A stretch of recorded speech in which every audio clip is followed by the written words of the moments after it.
Good evening. Welcome to our evening reflection.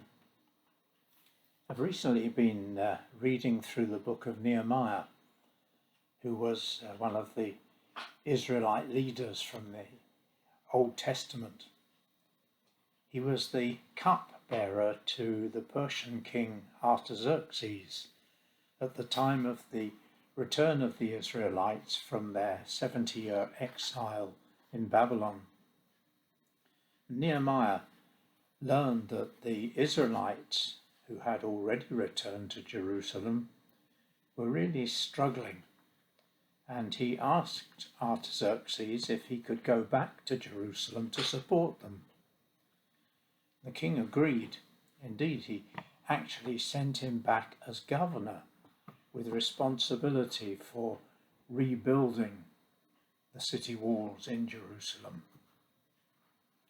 And as Nehemiah set about this difficult task of rebuilding, there were three reactions that we read about as he faced what was a real challenge. And we read about these in Nehemiah chapter 4. Firstly, we read of the reports that Nehemiah heard. In verses 10 to 12, we see that the reports were coming, some of them from his own people, verse 10, some of them from the surrounding enemies who were not happy about his rebuilding the walls, verse 11, and even from the Jewish leaders themselves, verse 12. And these reports must have been disheartening, discouraging, and depressing for Nehemiah at this time. Not a great situation for him to face. But having received these reports, we see secondly the response that Nehemiah made to these reports. Firstly, he did something practical. He stationed guards to keep watch over the builders, to protect them, verse 13. And he also said something. He told them not to be afraid and to remember what God had done for them in the past, and that their God would continue to protect them in their present difficult situations, verse 14. And thirdly, having heard the reports and made a response, we see the results that Nehemiah saw. In verses 15 to 23, we read that he saw a doubling of their efforts to complete the work. He saw a revision of their plans to take account of the problems that they were facing. And he saw that everyone was prepared to get involved to ensure that the work was completed as quickly as possible.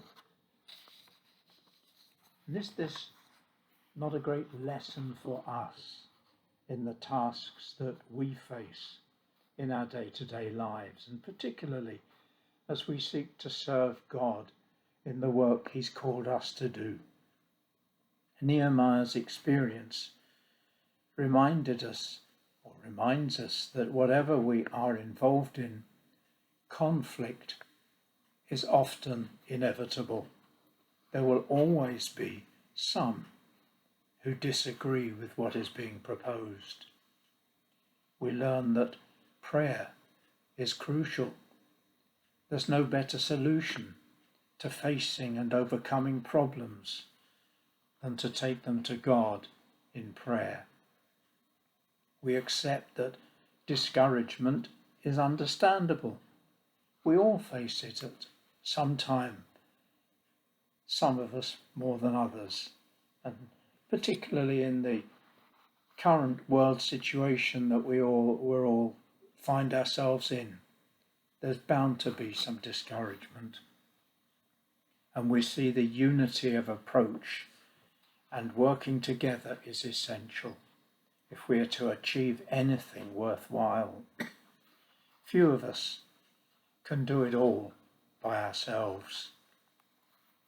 We're reminded that sacrifice is inescapable. There will always be a cost to pay, and for some, that cost will be much greater than for others. But, and it's an exciting but, God is invincible, and he will see that the task is successfully completed in his good time. So let us take note of the reports, the responses and the results that Nehemiah faced in the work of rebuilding the walls of Jerusalem.